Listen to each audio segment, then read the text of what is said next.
You might have heard that if you drop a frog in a pot of boiling water, it'll jump out right away.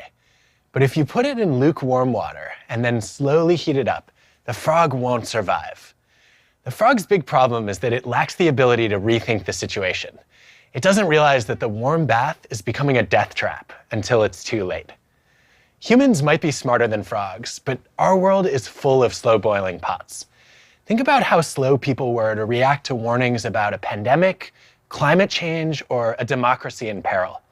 We fail to recognize the danger because we're reluctant to rethink the situation. We struggle with rethinking in all kinds of situations. We expect our squeaky brakes to keep working until they finally fail on the freeway. We believe the stock market will keep going up, even after we hear about a real estate bubble. And we keep watching Game of Thrones, even after the show jumps the shark. Rethinking isn't a hurdle in every part of our lives. We're happy to refresh our wardrobes and renovate our kitchens. But when it comes to our goals, identities, and habits, we tend to stick to our guns. And in a rapidly changing world, that's a huge problem. I'm an organizational psychologist. It's my job to rethink how we work, lead, and live. But that hasn't stopped me from getting stuck in slow boiling pots. So I started studying why. I learned that intelligence doesn't help us escape. Sometimes it traps us longer. Being good at thinking can make you worse at rethinking. There's evidence that the smarter you are, the more likely you are to fall victim to the "I'm not biased" bias. You can always find reasons to convince yourself you're on the right path, which is exactly what my friends and I did on a trip to Panama. I worked my way through college, and by my junior year, I'd finally saved enough money to travel. It was my first time leaving North America. I was excited for my first time climbing a mountain. Actually an active volcano, literally a slow boiling pot. I set a goal to reach the summit and look into the crater. So we're in Panama. We get off to a late start, but it's only supposed to take about 2 hours to get to the top. After 4 hours, we still haven't reached the top. It's a little strange that it's taking so long, but we don't stop to rethink whether we should turn around. We've already come so far. We have to make it to the top. Do not stand between me and my goal. We don't realize we've read the wrong map. We're on Panama's highest mountain. It actually takes 6 to 8 hours to hike to the top. By the time we finally reach the summit, the sun is setting. We're stranded with no food, no water, no cell phones, and no energy for the hike down. There's a name for this kind of mistake. It's called escalation of commitment to a losing course of action. It happens when you make an initial investment of time or money, and then you find out it might have been a bad choice. But instead of rethinking it, you double down and invest more. You want to prove to yourself and everyone else that you made a good decision. Escalation of commitment explains so many familiar examples of businesses plummeting. Blockbuster, BlackBerry, Kodak, leaders just kept simmering in their slow boiling pots, failing to rethink their strategies. Escalation of commitment explains why you might have stuck around too long in a miserable job, why you've probably waited for a table way too long at a restaurant, and why you might have hung on to a bad relationship long after your friends encouraged you to leave. It's hard to admit that we were wrong and that we might have even wasted years of our lives. So we tell ourselves, if I just try harder, I can turn this around. We live in a culture that worships at the altar of hustle and prays to the high priest of grit. But sometimes that leads us to keep going when we should stop to think again. Experiments show that gritty people are more likely to overplay their hands in casino games and more likely to keep trying to solve impossible puzzles. My colleagues and I have found that NBA basketball coaches who are determined to develop the potential in rookies keep them around much longer than their performance justifies. And researchers have even suggested that the most tenacious mountaineers are more likely to die on expeditions because they're determined to do whatever it takes to reach the summit. In Panama, my friends and I got lucky. About an hour into our descent, a lone pickup truck came down the volcano and rescued us from our slow boiling pot. There's a fine line between heroic persistence and stubborn stupidity. Sometimes the best kind of grit is gritting your teeth and packing your bags. Never give up doesn't mean keep doing the thing that's failing. It means don't get locked into one narrow path and stay open to broadening your goals. The ultimate goal is to make it down the mountain, not just to reach the top. Your goals can give you tunnel vision, blinding you to rethinking the situation. And it's not just goals that can cause this kind of short-sightedness. It's your identity too. As a kid, my identity was wrapped up in sports. I spent countless hours shooting hoops on my driveway, and then I got cut from the middle school basketball team all 3 years. I spent a decade playing soccer, but I didn't make the high school team. At that point, I shifted my focus to a new sport, diving. I was bad. I walked like Frankenstein, I couldn't jump, I could hardly touch my toes without bending my knees, and I was afraid of heights. But I was determined. I stayed at the pool until it was dark, and my coach kicked me out of practice. I knew that the seeds of greatness are planted in the daily grind. And eventually, my hard work paid off. By my senior year, I made the All-American list, and I qualified for the Junior Olympic Nationals. I was obsessed with diving. It was more than something I did. It became who I was. I had a diving sticker on my car, and my email address was diverag@aol.com. Diving gave me a way to fit in and to stand out.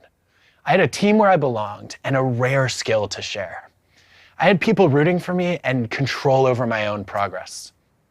But when I got to college, the sport that I loved became something I started to dread. At that level, I could not beat more talented divers by outworking them. I was supposed to be doing higher dives, but I was still afraid of heights. And 6 a.m. practice was brutal. My mind was awake, but my muscles were still asleep. I did back smacks and belly flops, and my slow boiling pot this time was a freezing pool. There was one question, though, that stopped me from rethinking. If I'm not a diver, who am I? In psychology, there's a term for this kind of failure to rethink. It's called identity foreclosure. It's when you settle prematurely on a sense of who you are and close your mind to alternative selves. You've probably experienced identity foreclosure. Maybe you were too attached to an early idea of what school you'd go to, what kind of person you'd marry, or what career you'd choose. Foreclosing on one identity is like following a GPS that gives you the right directions to the wrong destination. After my freshman year of college, I rethought my identity. I realized that diving was a passion, not a purpose. My values were to grow and excel, and to contribute to helping my teammates grow and excel. Grow, excel, contribute. I didn't have to be a diver to grow, excel, and contribute. Research suggests that instead of foreclosing on one identity, we're better off trying on a range of possible selves. Retiring from diving freed me up to spend the summer doing psychology research and working as a diving coach. It also gave me time to concentrate on my dorkiest hobby, performing as a magician. I'm still working on my sleight of hand.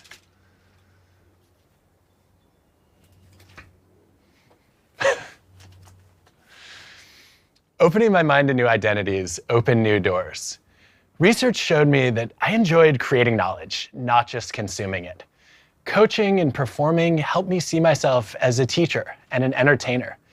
If that hadn't happened, I might not have become a psychologist and a professor, and I probably wouldn't be giving this TED Talk. See, I'm an introvert, and when I first started teaching, I was afraid of public speaking. I had a mentor, Jane Dutton, who gave me some invaluable advice. She said, "You have to unleash your inner magician." So I turned my class into a live show. Before the first day, I memorized my students' names and backgrounds, and then I mastered my routine. Those habits served me well. I started to relax more, and I started to get good ratings. But just like with goals and identities, the routines that help us today can become the ruts we get trapped in tomorrow. One day, I taught a class on the importance of rethinking, and afterward, a student came up and said, "You know, you're not following your own principles." They say feedback is a gift, but right then, I wondered, how do I return this? I was teaching the same material the same way year after year. I didn't want to give up on a performance that was working. I had my act down. Even good habits can stand in the way of rethinking. There's a name for that too. It's called cognitive entrenchment, where you get stuck in the way you've always done things. Just thinking about rethinking made me defensive. And then I went through the stages of grief. I happened to be doing some research on emotion regulation at the time, and it came in handy. Although you don't always get to choose the emotions you feel, You do get to pick which ones you internalize and which ones you express. I started to see emotions as works in progress, kind of like art. If you were a painter, you probably wouldn't frame your first sketch. Your initial feelings are just a rough draft. As you gain perspective, you can rethink and revise what you feel. So that's what I did. Instead of defensiveness, I tried curiosity. I wondered, what would happen if I became the student? I threw out my plan for one day of class, and I invited the students to design their own session. The first year, they wrote letters to their freshman selves about what they wished they'd rethought or known sooner.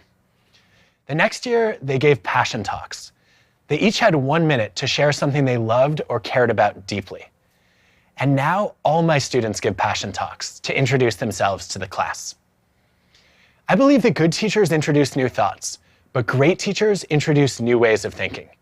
But it wasn't until I ceded control that I truly understood how much my students had to teach one another and me. Ever since then, I've put an annual reminder in my calendar to rethink what and how I teach. It's a checkup. Just like you go to the doctor for an annual checkup when nothing seems to be wrong, you can do the same thing in the important parts of your life. A career checkup to consider how your goals are shifting. A relationship checkup to re-examine your habits. An identity checkup to consider how your values are evolving. Rethinking does not have to change your mind. It just means taking time to reflect and staying open to reconsidering. A hallmark of wisdom is knowing when to grit and when to quit. When to throw in the towel on an old identity and dive into a new one. When to walk away from some old habits and start scaling a new mountain. Your past can weigh you down, and rethinking can liberate you. Rethinking is not just a skill to master personally. It's a value we need to embrace culturally. We live in a world that mistakes confidence for competence, that pressures us to favor the comfort of conviction over the discomfort of doubt, that accuses people who change their minds of flip-flopping, when in fact they might be learning. So let's talk about how to make rethinking a norm. We need to invite it and to model it. A few years ago, some of our students at Wharton challenged the faculty to do that. They asked us to record our own version of Jimmy Kimmel's mean tweets.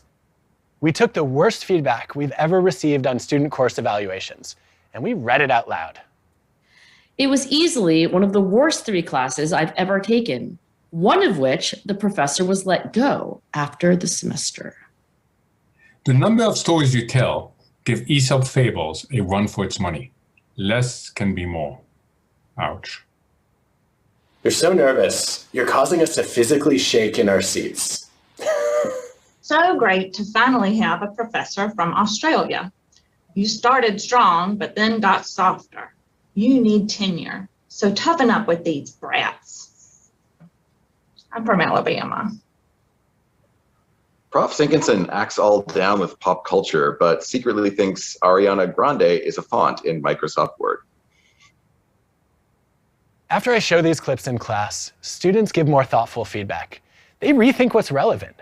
They also become more comfortable telling me what to rethink. Because I'm not just claiming I'm receptive to criticism, I'm demonstrating that I can take it. We need that kind of openness in schools, in families, in businesses, in governments, in nonprofits. A couple years ago, I was working on a project at the Gates Foundation, and I suggested that leaders could record their own version of mean tweets. Melinda Gates volunteered to go first. And one of the points of feedback that she read said, Melinda is like Mary effing Poppins, practically perfect in every way. And then she started listing her imperfections. People at the Gates Foundation who saw that video ended up becoming more willing to recognize and overcome their own limitations. They were also more likely to speak up about problems and solutions. What Melinda was modeling was confident humility. Confident humility is being secure enough in your strengths to acknowledge your weaknesses, believing that the best way to prove yourself is to improve yourself, knowing that weak leaders silence their critics and make themselves weaker, while strong leaders engage their critics and make themselves stronger. Confident humility gives you the courage to say, I don't know, instead of pretending to have all the answers. To say, I was wrong, instead of insisting you were right. It encourages you to listen to ideas that make you think hard, not just the ones that make you feel good, and to surround yourself with people who challenge your thought process, not just the ones who agree with your conclusions. And sometimes it even leads you to challenge your own conclusions. Like with the story about the frog that can't survive the slow boiling pot. I found out recently that's a myth. If you heat up the water, the frog will jump out as soon as it gets uncomfortably warm. Of course it jumps out, it's not an idiot. The problem is not the frog, it's us. Once we accept the story as true, we don't bother to think again. What if we were more like the frog, ready to jump out if the water gets too warm? We need to be quick to rethink. Thank you.